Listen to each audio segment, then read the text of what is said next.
Up on Wonderful Enlightenment Mountain this morning. It's Sunday. Well, I believe it's July 7th. I've been wrong before. It's cooking. It's shaping up to be like it's been all week, and over 105, anywhere between 105 and 111. We're having quite a heat spell here in Kamala's house in the desert near Palm Springs. It was 124 2 days ago, so it broke a record. Today I'm going to talk a little bit about, well, I decided to do part two of the eating one meal a day, because I guess it's a it's a big topic for a lot of reasons, and it's certainly nothing I suggest for everyone, although there are times when one can consider it. One great artist in Nepal, his name was Ananda Muni Buddhacharya. He, in his later years, adopted eating one meal a day. And, well, he kept on living and living and living and living. And maybe partly because of that, but there's no guarantees. But when you think about it, it is really a healthy diet. And it's very logical why it's so healthy. Because the body only works once, and that's it.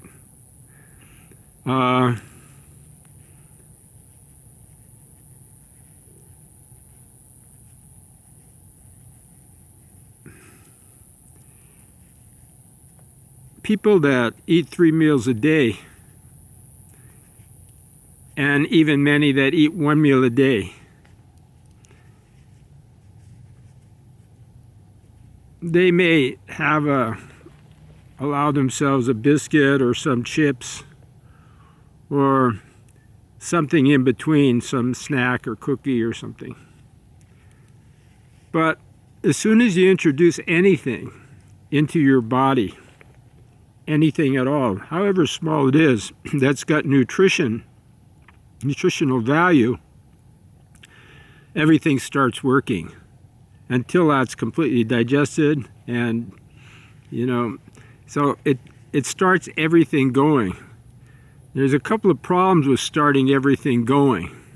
The obvious problem is it takes energy, so you have less energy for other things. The other thing is it takes a lot of energy, but it's not giving you energy. So like a typical snack might require the same energy as a regular meal, but it gives you a fraction of that. So it basically depletes your energy reserves to that snack. It's satisfying that hankering or that craving comes at a pretty high price. A very, very high price. That's not the most important reason for myself. I never snack, and I never have. I figured out when I was a monk, the importance of eating 1 meal a day, and thought about it in different lights. One of the things I realized is one of the advantages is it really makes you focus on the upcoming meal when it's time to have that meal. And when it's not, you learn how to stay out of that realm. You have the discipline to avoid frivolous thoughts about food. So indirectly, it's a mind training technique. It's not the loftiest mind training technique, I might add. It's a mind training technique. Now, there's a lot of great masters that eat and snack all the time. Obviously, it's not a mind training technique for them. They don't need it. But people that are on the path, that haven't realized the way, it's an adjunctive support to mindfulness practice, to meditation practice, to discipline oneself. So it has a incidental effect besides health-wise, physical health. The incidental effect, the byproduct, is really excellent because it is a mind training technique, actually. Another thing which I touched on in the first video, I'll underline again here, is that when you eat once a day, you tend to eat much better.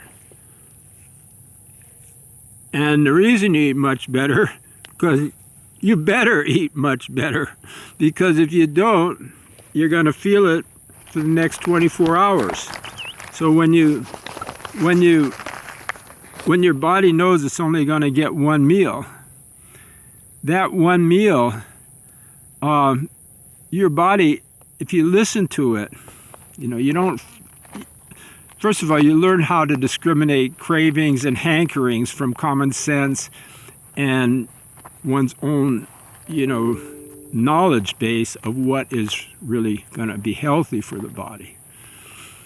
And so your body will tell you, like, what's going to get it through to the next 24 hours without being hungry or weak or feeling or not being able to sleep and so forth.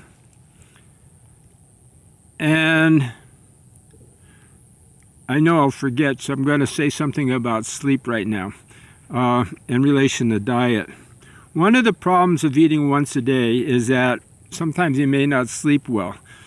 And what I have discovered, because I've had issues with sleep, is that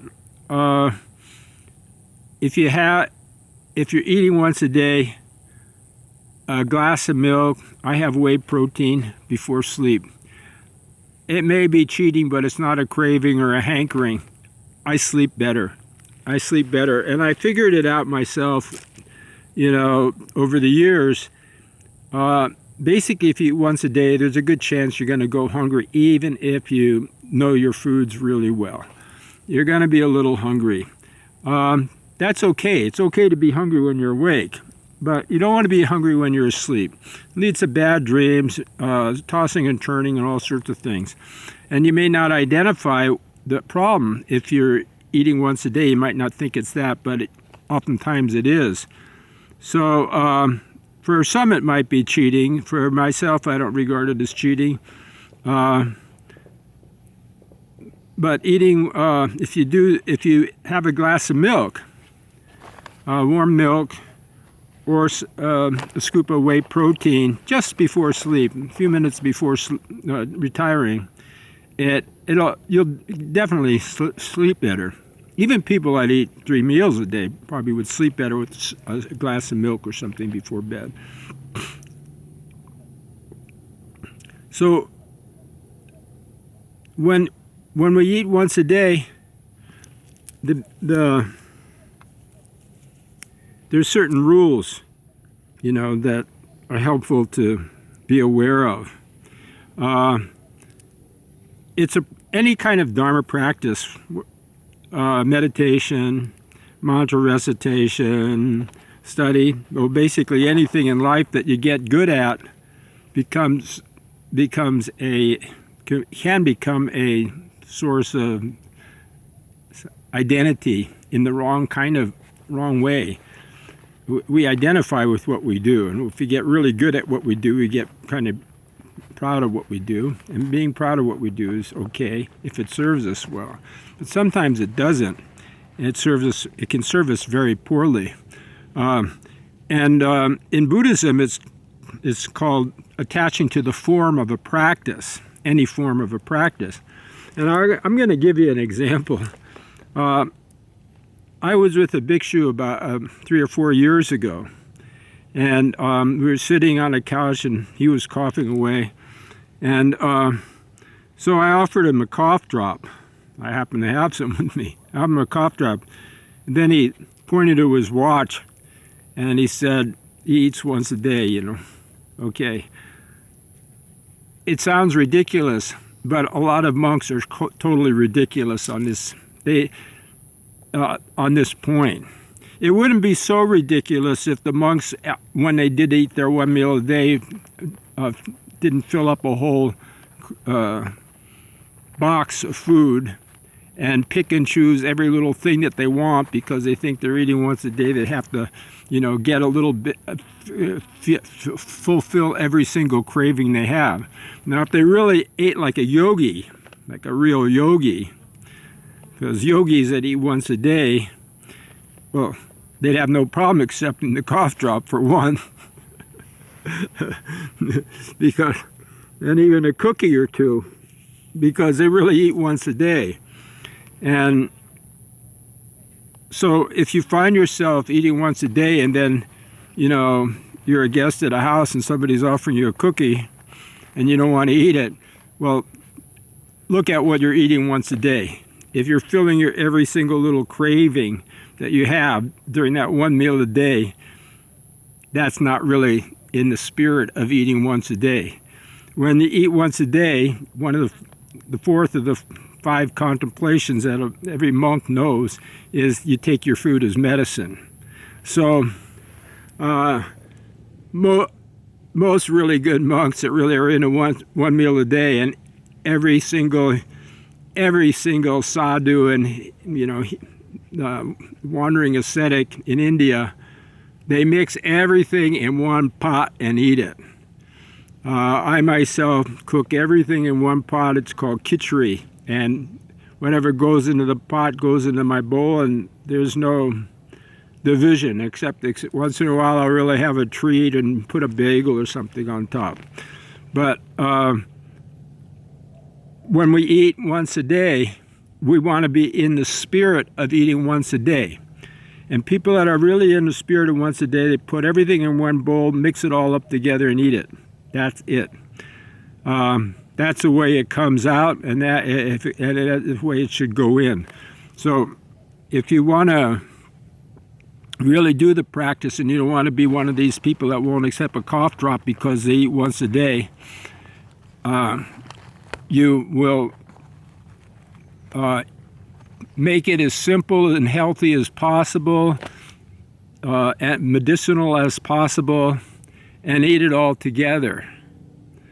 The exceptions would be when you're invited to a guest house or with friends or something, and then it's totally appropriate to go with the program, whatever it is. So observe your own behavior. Like, ask yourself, if I'm attaching to the practice of eating one meal a day, because there's a lot of levels of eating one meal a day, and the Buddha actually goes into, I believe, 7 in 7 of the 10 ascetic practices, if my memory serves me right. It all has to do with food, and it's pretty clear. The Buddha says exactly what I just said, because in the sutras it says practice sequential begging and don't choose the houses. So like during the Buddha's time, all the monks, including the Buddha, went out and begged for food every day, and that is one meal. And one of the ascetic practices, because of course monks, like everybody else, like we know the best restaurants in town. Well, the monks got to know all the best, who had the best food in the different villages that they frequented. So the Buddha, he didn't want his monks to create attachments and cravings and stuff. So he said, well, practice sequential begging and don't choose the houses that you go to. So you just pick a house at random. You start there until your bowl is full. Go from house to house till your bowl is full. Whatever's in it, that's your meal for the day. So, if you have the luxury of living in a monastery, it's not going to be like that. And when you get to the, if you have a rule for yourself, well, food is supposed to be medicine. And, if you take up the practice of a bowl eater, then you have one bowl. Obviously, it's all going to have to go into that one bowl. So if we practice one meal a day, we want to be in the spirit of eating one meal a day. And the spirit of one meal a day is part of the reason we eat once a day is to avoid craving and hankerings. If we crave and hanker for food, then we're going to crave and hanker for nice shoes and robes and jackets and whatever we have, handbags, cars, and all of this stuff. It doesn't stop with the food. So if you cut it off at food, then everything else in your life becomes a lot simpler too. You'll be okay with whatever kind of hat you have and jacket you have and pants you have and so forth. You won't go on a big trip about it.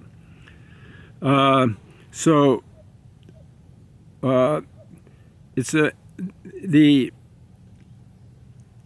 the genius of the Buddha for eating once a day is basically you stay a lot healthier, physically healthier for all the reasons I just said. If you actually, contemplate the practices like the Buddha said, to contemplate them, the purpose, then you're going to be really super healthy physically. You're going to be mentally much more sharp and focused because food really does dull the mind. All the blood that goes into the brain goes into the stomach. And if you snack, you don't have any blood in your brain. You're just snacking all the time. All the blood is in your stomach. You can't think clearly. Moreover, if the idea comes to the mind to snack or something, it's a sign that actually you're not really involved in anything. You're not engaged. Your mind's not engaged what you're doing. So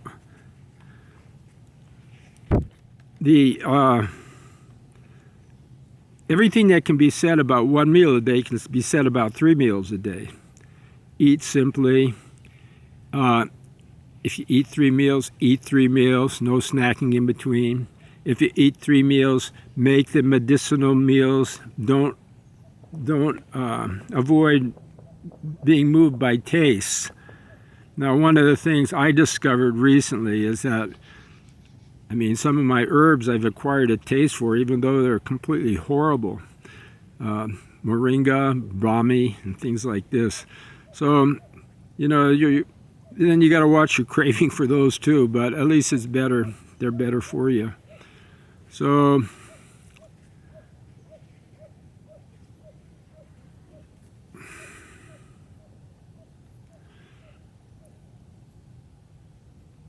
as far as meditation goes, you can meditate more because it's known. In Hindu yoga system, you don't really do yoga after you eat.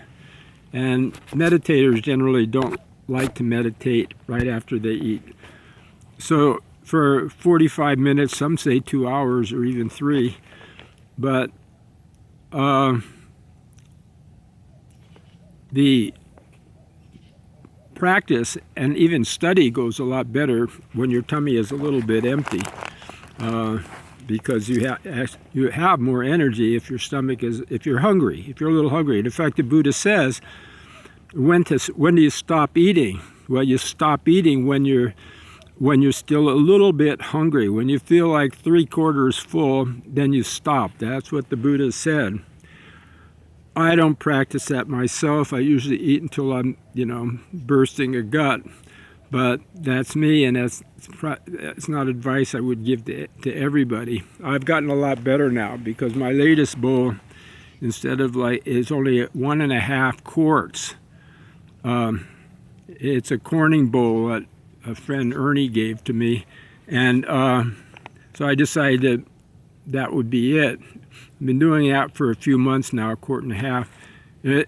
So you know, 1.25 quarts only can go so wrong. So then you get really scientific if you get your bowl size down, because then you really start thinking, okay, like what is the most nutritious food in this 1.5 quart bowl that I can eat? I'm 6'4", I weigh about 180. You know, I'm energetic. I move around a lot, and so I have to think about that because I'm used to eating out of probably a 3-quart or 4-quart bowl. 3-quart. My last bowl before this one was 3 quarts, so it was almost, what, 2.5 times as much or so. So you get, and I got a lot more scientific about it when I started using this smaller bowl. I learned all the tricks that I have forgotten during my mono diets and stuff, which be the subject of probably the next video, mono diets, because I've gone on a whole bunch of the mono diets over the years. By mono diet, I mean one food, or also particular diet like macrobiotic diet or Arnold Ehret's mucosist diet healing system. I'm going to go into those in another video, different mono diets that I've gone on experiences on them. They can be very healing, but you have to know something about how they work in order for them to be so.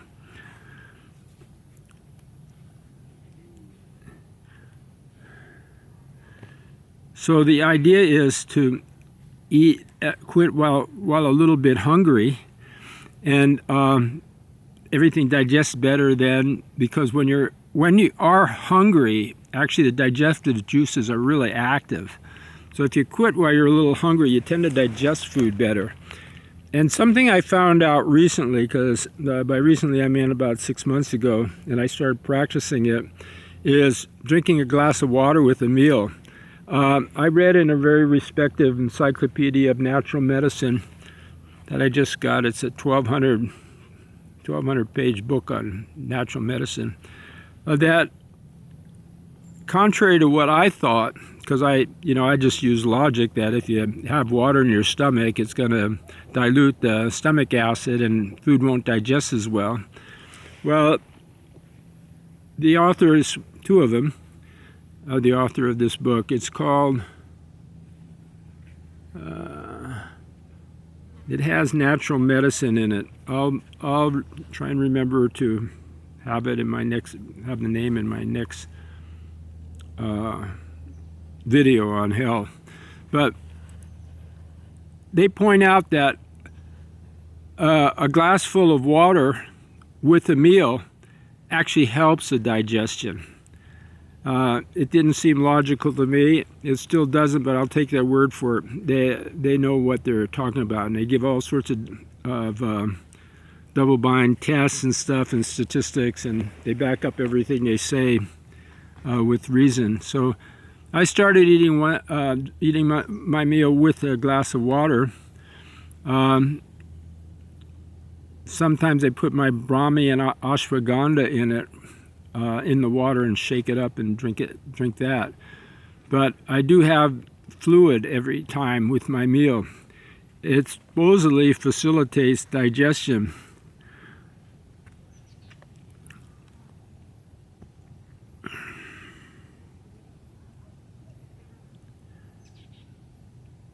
I guess the only thing to add here is the bowl.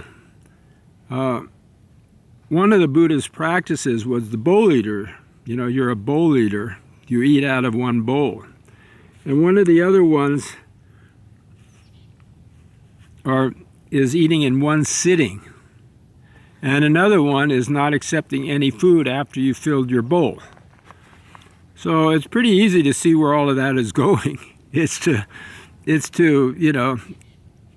not to find loopholes in the one meal a day, like so many people do.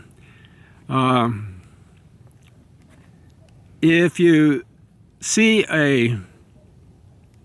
anybody eating once a day that don't look like they're eating once a day, there's a reason.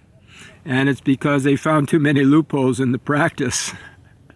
Those loopholes the Buddha tried to close by saying, well, eat in one session, in one sitting. So once you sit down with your bowl, if you forgot your water, well, you're going to be drinking that after you're done eating. If you forgot to put salt in your food, well, you're going to have to go a meal without salt. Only thing I would say to get up for is if you forgot to turn off the stove or something, the whole house is going to burn up. Short of that, eat in one sitting. That's a very good discipline because it keeps you from, maybe getting up to get something you want. So, but it also helps you kind of plan your meal, and people know you're going to eat at that time, so they don't call you, they don't come over, and you're eating. And so that's what you're focused on. And also, when you eat in one sitting, part of the practice of eating in one sitting is doing the 5 contemplations. Consider the source of the food. Consider if your practice is, generating enough merit that you really deserve it. Consider greed. Consider the food as medicine, and consider the food is for the purpose of engaging in altruistic activity, benefit other people. So these are the things you're supposed to think about while you're eating. So that also is directing the mind to avoid craving, getting caught up in craving and, endless dialogue with oneself about how delicious the food is or how horrible it is. In a lot of cases, for me, it's that. Or how you burnt the whole thing and ruined the pot, ruined it. But, so eating in one sitting, eating one bowl. Eating one bowl is something I'll get into in the next video on mono diets, but eating in one bowl, it's like that bowl becomes a meditation topic. You think about what can go in, what's efficient, if you're being greedy or not, and everything. And there's not a lot of options because it's all going in one bowl. The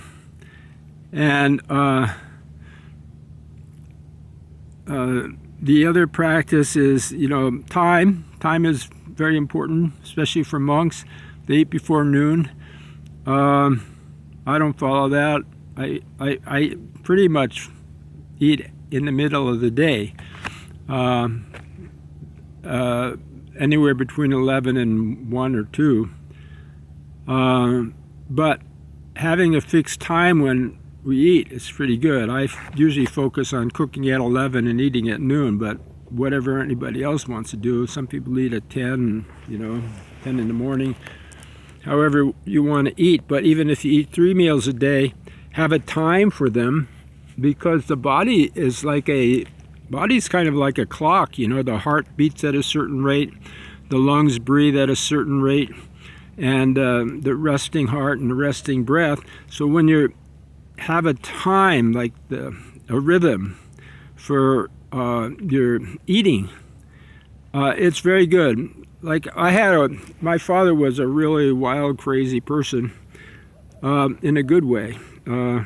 He didn't have bad habits. He didn't drink or he didn't smoke, but he had an incredible girlfriend. That was his vice. And he was a very popular person. Everybody loved him. He was a real social person.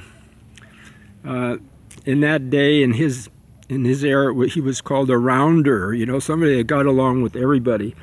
But one of the things I often marveled about my dad, because he raised us after our parents divorced when my sister and I were very young. My dad decided to raise us, and from 7 on up, 6 and 7 on up. And, I didn't realize it at the time because I was so young, I didn't think about those things. But as I became an adult, I realized how incredible it was that my father always sat down to eat with us 3 meals a day. Breakfast and lunch. Sometimes he'd miss lunch, but always dinner. And that was something I always respected about I learned to respect, in retrospect, about my dad, how he was very punctual with meals. He always hired maids and to do the cooking and take care of the house. And so I was raised by my father, who really took eating at a certain time very serious. Although, he didn't call himself a Buddhist, but one great master told me that when he asked me about my dad, I said, well, he's not a Buddhist, but he's a good person. And that master said, well, if he's a good person, then he's a Buddhist. So I can think of him as a Buddhist. But at least that discipline he kept. So if you eat 3 meals a day, and if you set a time for, those meals, then you kind of it also is a kind of mind training, a discipline that contributes to meditation skill. You orientate your mind and give context to your life, and context is very important for developing meditation skills. So you have a context of your day that it fits in, and the meals is a good bracketing for doing that. So if you eat 3 times a day, yeah, that's great. Don't snack. Eat 3 times a day and eat at the same time. Just like the rhythm of the body has its rhythm, contribute to that rhythm any way you can, and eating is a good way. So it's one of our fundamental desires. We're born because of desire for food or sex, and it's a toss-up which one is a more powerful conditioning factor for rebirth. Some say sex is, some say food is, nutriment.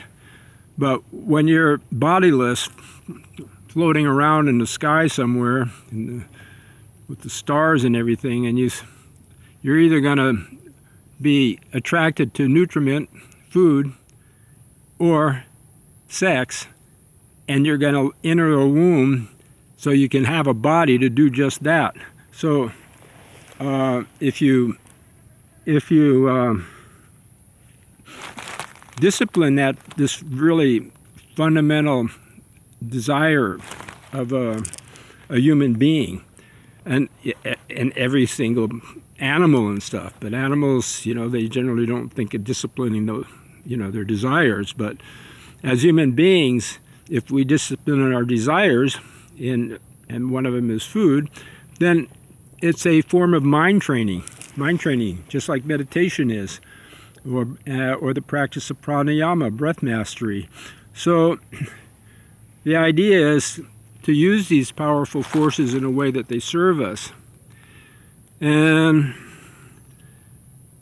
I think that's all that I'm going to cover in this talk. I hope it made sense and underscored some of the things I said last week.